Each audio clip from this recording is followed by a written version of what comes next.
आज जैसे ही सुबह 4:30 बजे घड़ी में, तो मैंने सोचा उठ करके बैठ जाए, क्योंकि बच्चों के एग्ज़ाम चल रहे हैं और मैं नहीं उठूँगी तो फिर कैसे होगा।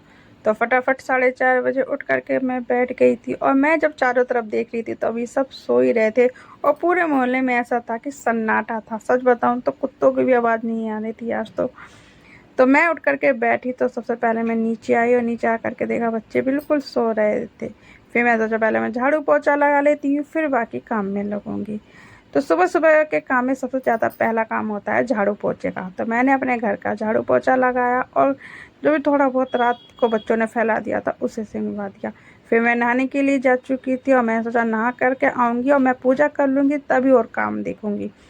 तो मैं नहाने चली गई थी, और फिर नहा करके आई तो मैं तुरंत से रेडी हो गई, और अभी मैं घड़ी की तरफ ही देख रही थी कि कितना टाइम हुआ है। अभी ये उठ के तो नहीं आने वाले, क्योंकि अगर ये उठ के आ जाते तो फिर मुझे इनके 4 काम हो जाते।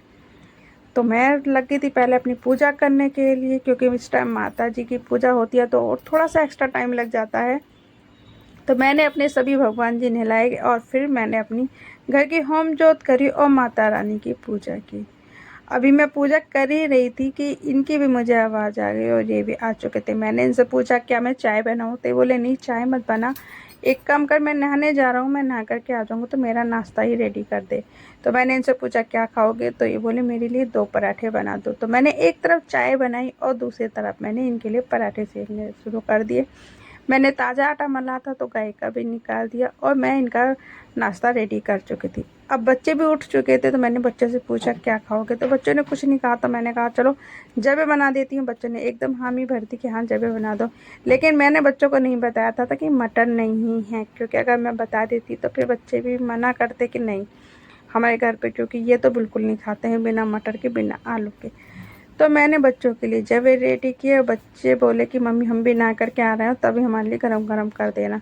एक एक करके मेरे दोनों बच्चे नहा करके आ गए थे, और मैंने फटाफट से इनका नाश्ता रेडी कर दिया था।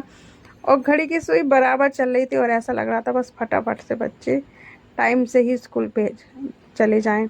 तो बच्चे भी जा चुके थे, ये भी जा चुके थे, मैं हो गई थी बिल्कुल अकेली। तो मैंने सोचा मैं अपने कपड़ों प्रेस कर लेती हूँ। प्रेस कर ही रही थी कि तभी आ गया मीशो वालों का फ़ोन। मैंने ऑर्डर किया था ब्लाउज कुछ दिन पहले, तो मेरा ब्लाउज आ चुका था। जब मैंने इसको खोल कर देखा तो मेरी खुशी का ठिकाना नहीं था, क्योंकि वो वैसा ही था जैसे मैंने फ़ोन में देखा। तो बहुत ही अच्छी क्वालिटी थी, बल्कि मुझे उम्मीद भी नहीं थी कि इतनी अच्छी क्वालिटी का आएगा। ये बाकी में इतनी अच्छी क्वालिटी का आया, और मेरे तो बिल्कुल फिट आया। तो मुझे तो बहुत ही पसंद आया, और दूसरी बात ये इतना हल्का लग रहा था पहनने में कि पता भी नहीं चल रहा था कि ब्लाउज पहना हुआ है। कोई भारीपन नहीं था, सिर्फ बहुत ही हल्का था भाई। बहुत ही पसंद आया। मैं तो सोची थी 1-2 ब्लाउज ना मीशो से ऑर्डर ही कर लूँगी, क्योंकि ज़्यादा